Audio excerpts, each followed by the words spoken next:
Bonjour, dans cette vidéo, nous allons voir comment générer des utilisateurs automatiquement à partir d'un fichier au format CSV. On va également voir un petit peu comment gérer ces utilisateurs et les groupes d'utilisateurs. Donc tout d'abord, il faut cliquer sur Ouvre la page de configuration. Ensuite, aller dans Configure les utilisateurs, puis dans Importer. Sélectionner le type de fichier. Donc on peut également importer ce format texte. Nous, on a générer un fichier CSV.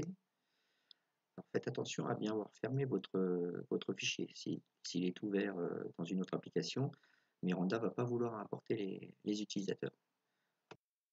Vous le sélectionnez et sélectionnez. Et donc il génère automatiquement les utilisateurs. Donc là, ils se sont perdus parmi les autres utilisateurs. Je vais en profiter pour vous montrer la fonction filtre. Donc là, je veux la classe 32. Je vais rajouter les 2 points. La touche entrée ne sert à rien, il faut mettre à jour. Et donc je retrouve tous mes élèves de la classe 32. Donc maintenant je vais aller gérer ce groupe 32. Donc je vais retourner au menu de configuration. Ensuite cliquer sur Configure les groupes d'utilisateurs.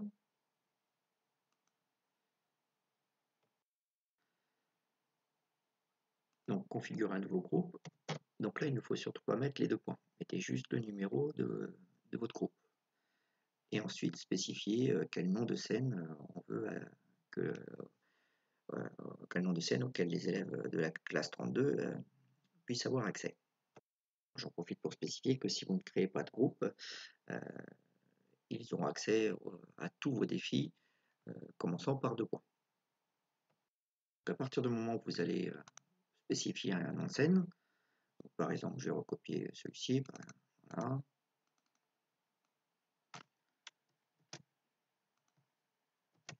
Donc je rappelle que le clic droit ne fonctionne pas dans Miranda, donc utilisez CTRL-C, CTRL-V. Donc là, je leur donne accès au défi ne pas sortir de l'aire de jeu. Ce n'est pas la peine de spécifier tout le nom du fichier. Si vous mettez bien le début, comme il faut le début, il va trouver automatiquement tous les fichiers qui commenceront par ce début. On peut en spécifier plusieurs à l'aide des 2 points, des points virgules, excusez-moi. Et donc là, je vais leur donner accès à une autre scène, un autre défi que j'ai appelé labyrinthe. Alors, il y a 3 niveaux pour labyrinthe, 1, 2, 3. À partir du moment où j'ai spécifié le début, d'ailleurs j'ai oublié de mettre défi, ils auront accès aux 3 niveaux.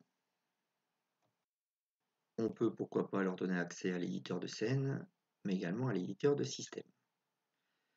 Donc une fois que vous avez bien spécifié tous les défis auxquels ils peuvent avoir accès, vous n'oubliez pas de valider.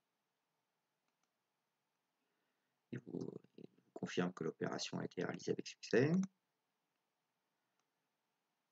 Ah, on vérifie bien que effectivement le groupe 32 soit enregistré. Et maintenant je vais me connecter en tant qu'élève pour voir un petit peu ce que ça donne s'ils ont bien accès à ces 2 défis. Donc ici je vais coller le code de connexion que j'ai fourni à la classe 32, puis me connecter. Donc, je vais rentrer un nom d'utilisateur de la classe 32 et son mot de passe. N'oubliez pas de mettre les 32 2 points devant.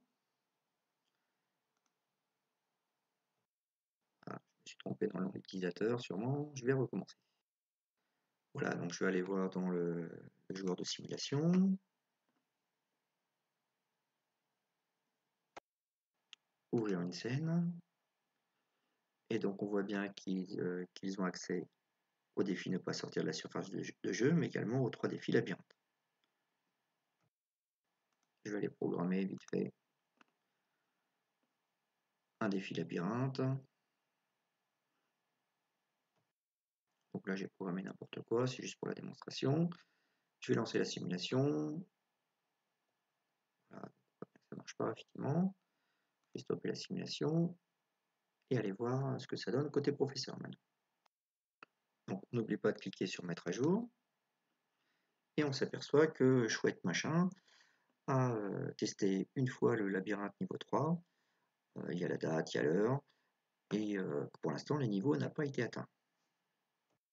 Alors j'en profite pour dire que le niveau atteint, ils peuvent très bien avoir feinté, c'est-à-dire qu'avoir atteint le niveau en bidouillant dans le programme sans avoir forcément utilisé le test des capteurs que vous auriez aimé qu'ils utilisent. Donc pour ça, il suffit d'aller ouvrir leur programme afin de vérifier que ce qu'ils ont programmé, et si c'est effectivement logique dans la programmation et pas juste de la bidouille en enchaînant les blocs. Donc on accède à leur programme, je vais aller le regarder directement en mode player, et donc on voit bien effectivement que c'est le programme que j'ai fait tout à l'heure pour tester. Je vais quitter le mode player et revenir au menu principal. Je vais retourner voir un petit peu la liste de mes élèves. Voilà, donc j'ai remis le filtre 32 de points pour voir que les élèves de la classe 32, bien sûr, si vous voulez retrouver tous vos élèves, il suffit de vider le filtre et de remettre à jour. Bon, bah écoutez, je crois qu'on a fait à peu près le tour de la gestion des utilisateurs. Et ben, je vous souhaite de bonnes programmations avec vos élèves. Au revoir.